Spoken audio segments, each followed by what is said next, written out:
বিসমিল্লাহির রহমানির রহিম। আসসালামু আলাইকুম ভিউয়ার্স, আশা করি সবাই ভালো আছেন। চলে আসলাম জ্যোতি হেলথ অ্যান্ড বিউটির আজকে বিশেষ পর্বে। আজকে যে বিষয় নিয়ে আলোচনা করব তা হচ্ছে অতিরিক্ত চুল পড়ার কারণ এবং এর প্রতিকার। চলুন আগে জেনে নেই অতিরিক্ত চুল কি কি জন্য পড়ে।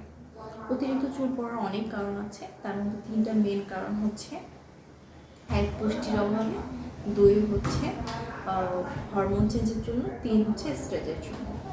তো আমাদের আগে জানতে হবে কি কি পুষ্টির অভাবে চুলটা পড়ছে এবং এই পুষ্টিগুলো কোন সোর্স থেকে আমরা পেতে পারি। প্রথমে জানুন যে অতিরিক্ত চুল কোন কোন পুষ্টির অভাবে পড়ছে। তা হচ্ছে folic acid, iron, vitamin D, বায়োটিন, selenium এবং বি কমপ্লেক্স। এগুলোর অভাব যদি শরীরে দেখা যায় তাহলে অতিরিক্ত চুল পড়ে। এখন এগুলো আমরা কোথায় থেকে পাবো? এগুলোর মেন 10টা খাবারের সোর্স হচ্ছে। প্রথম হচ্ছে বাদাম। বাদামকে বলা হয় সুপার ফুড। বাদামে একটা ভালো ফ্যাট থেকে, যেই ফ্যাটটা আপনার চুলটাকে সুন্দর, মজবুত এবং ঘন কালো করতে সাহায্য করে। আপনি কাঠবাদাম খেতে পারেন, চীনা বাদাম খেতে পারেন, কাজু বাদাম খেতে পারেন, তবে সব থেকে ভালো হচ্ছে কাঠবাদামটা। কাঠবাদামে ওমেগা 3 ফ্যাটি অ্যাসিড আছে, যেটা চুলকে ভেতর থেকে শক্ত করে এবং নতুন চুল গজাতে সাহায্য করে। আপনাদের যদি কাঠবাদাম সাশ্রয়ের মধ্যে না পড়ে তাহলে আপনার চীনা বাদামটাও নিতে পারেন। চীনা বাদামেও প্রচুর পরিমাণে ভালো ফ্যাট আছে, যেটা আপনার হচ্ছে নতুন চুল গজাতে সাহায্য করে। এরপরে আপনি খাবার তালিকায় সামুদ্রিক মাছ রাখতে পারেন। যারা সামুদ্রিক মাছ পাবেন না তারা দেশীয় তৈলাক্ত মাছগুলো রাখতে পারেন। এতে প্রচুর পরিমাণে ওমেগা 3 ফ্যাটি অ্যাসিড আছে, ওমেগা 6 আছে, যেগুলো আপনার চুল গজাতে সাহায্য করে। যাদের মাথার টাক পড়ে যাচ্ছে, বিশেষ করে ছেলেদের যাদের মাথা টাক পড়ে যাচ্ছে, এবং মেয়েদের তো টাক পড়ে না, মেয়েদের মাথার চুলটা পাতলা হয়ে যায়। প্রতিদিন খাবার তালিকায় যদি হচ্ছে তৈলাক্ত মাছটা রাখে, দেশীয় মাছগুলোর মধ্যে রয়েছে ইলিশ মাছ, কই মাছ, তেলাপিয়া মাছ, পাঙ্গাস মাছ। এই মাছগুলো যদি আপনি রাখেন তাহলে আপনাদের ওমেগা 3-র ঘাটতিটা পূরণ হয়ে যাবে এবং ভিতর থেকে আপনার চুলটা গজাতে সাহায্য করবে এবং বাহিরেও চুলটা ঝলমলে এবং খুবই সুন্দর রাখতে সাহায্য করবে। এছাড়াও আপনি চিয়া সিড, মিষ্টি কুমড়ার বীজ, সূর্যমুখীর বীজ, তিল বা তিসির বীজ, এগুলো খেতে পারেন। এগুলোতে প্রচুর পরিমাণে ভালো ফ্যাট পাওয়া যায়, যেটা আপনার চুলকে ঘন কালো মজবুত করতে সাহায্য করে। এই তো রয়েছে হচ্ছে আপনার পুষ্টির বিষয়টা। চুল সম্পর্কে অনেকের ভুল ধারণা আছে, সেগুলো আগে জেনে নিই।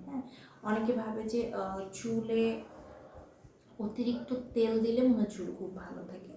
এইটা একদমই ভুল না। আপনার তেল যতটুকু লাগে আপনি 4-5 ঘন্টা রাখতে পারেন। তেল দেওয়ার পরে চুলটা শ্যাম্পু করে নিতে পারেন। আবার অনেকে আছে কি শ্যাম্পু করার পরে চুলে কন্ডিশনার ইউজ করতে চান না, এটাও একটা ভুল ধারণা।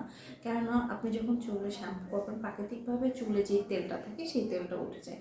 এই জন্য আপনি কন্ডিশনার ইউজ করলে ওই তেলটাকে ফিরিয়ে আনতে কন্ডিশনার সাহায্য করে। এর জন্য আপনারা শ্যাম্পু করার পরে চুলে কন্ডিশনার দেবেন। এতে করে চুলের ভারসাম্য বা পিএইচ ব্যালেন্স যেটাকে বলা হয় এইটা ঠিক থাকে।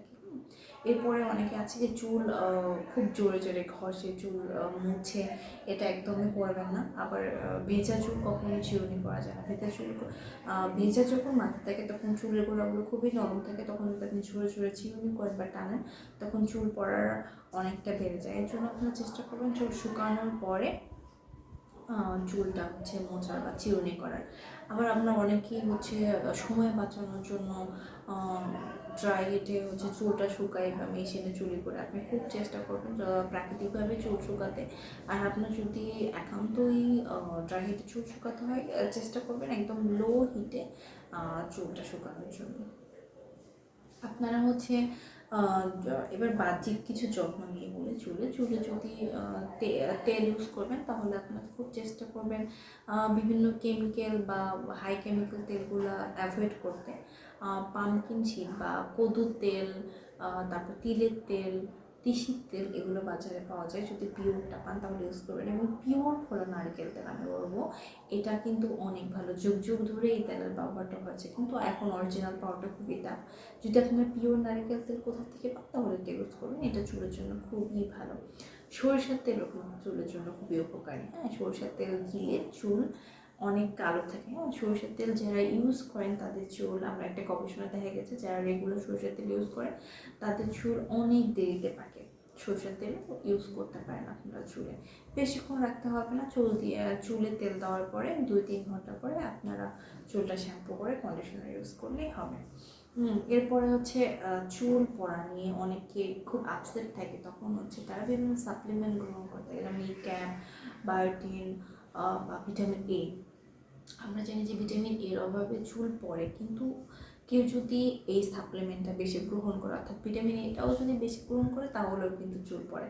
কিন্তু এছাড়া যদি আপনি হলুদ শাকসবজি থেকে বা গাজর থেকে, মিষ্টি কুমড়া থেকে বা খাবারের মাধ্যমে আপনি ভিটামিন এটা গ্রহণ করেন, তাহলে কিন্তু আপনার যতই বেশি খান না কেন এখানে আপনার চুল পড়ছে না। কিন্তু আপনি যদি সাপ্লিমেন্টটা না জেনে বুঝে ডাক্তারের পরামর্শ ছাড়া অতিরিক্ত গ্রহণ করেন, তাহলে কিন্তু আপনার হচ্ছে চুল পড়তে পারে।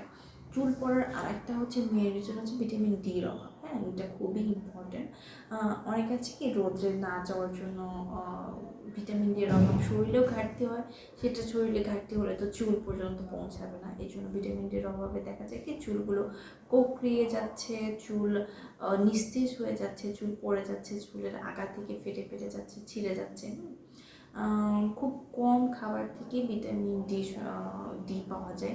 এজন্য চেষ্টা করা হয় যে রোদ থেকে ভিটামিন ডিটা যতটুকু পাওয়া যায় রোদ থেকে নেওয়ার। কেউ যদি রোদ থেকে নেওয়া যায়, ডক্টরের পরামর্শ অনুযায়ী বাজারে বিভিন্ন ভিটামিন ডি ট্যাবলেট পাওয়া যায়, সেটা খেতে পারে। সাপ্লিমেন্টের মধ্যে শুধুমাত্র চুলের জন্য ভিটামিন ডি সাপ্লিমেন্টটাই সেফ, বাট আদার যে সাপ্লিমেন্টগুলো খাবেন, ক্যাপ, বায়োটিন বা ভিটামিন এ ক্যাপসুল, এগুলো খুব একটা উপকারী না। এগুলো আপনার চেষ্টা করুন যেগুলো খাবারের মধ্যে পাওয়া যাচ্ছে সেগুলো আপনি খাবার থেকে গ্রহণ করবেন। এই বায়োটিন বা বি ভিটামিন বি কমপ্লেক্স আর সব কিছু ফিল আপ করবে আপনার হচ্ছে ডিম, ডাল, ছোলা, এগুলোর মাধ্যমে। আপনি চেষ্টা করবেন খাবারের মাধ্যমে যতটুকু পারা যায় এই ভিটামিনের ঘাটতিগুলো পূরণ করা। তারপরে হচ্ছে অনেক অনেক সময় দেখা যায় যে অনেক ওষুধ খাওয়া হয়, স্টেরয়েডের ওষুধগুলো খাওয়া হয় বা অনেক ব্যথানাশক ওষুধ খাওয়া হয়, এইগুলোর পার্শ্ব প্রতিক্রিয়ার জন্য চুল উঠতে পারে।